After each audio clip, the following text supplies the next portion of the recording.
আপনারা দেখছেন ওরহানের গল্প। এক জঙ্গলে বাস করত টোনা আর টুনি। তারা তাদের ডিমগুলি নিয়ে সুখে বসবাস করছিল। হঠাৎ একদিন একটা সাপ তাদের বাসায় আক্রমণ করে ডিমগুলো খাওয়ার জন্য। তারপর পাখিগুলো ভয়ে উড়ে যায়। তারপর সাপ ডিমগুলো খেয়ে নেয়।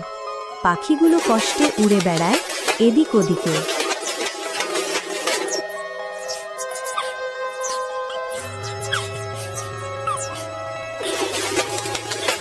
টুনা আর টুনি তাদের ডিমগুলি হারানোর কষ্ট সহ্য না করতে পেরে তাদের কষ্ট শিয়াল মামার কাছে শেয়ার করল। শিয়াল মামা তাদের কষ্ট শুনে তাদের একটা বুদ্ধি দেয়। সেই বুদ্ধি শুনে তারা রাজকুমারীর স্বর্ণ চুরি করে সাপের গলায় পরিয়ে দেয়।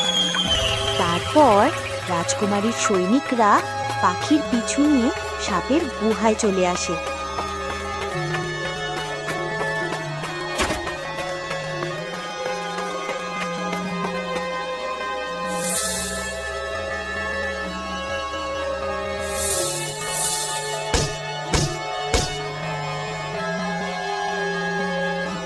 তারপর রাজকুমারী সৈনিকরা সাপটিকে মেরে ফেলে। তারপর টোনা আর টুনি আবার সুখে শান্তিতে বসবাস করতে থাকে।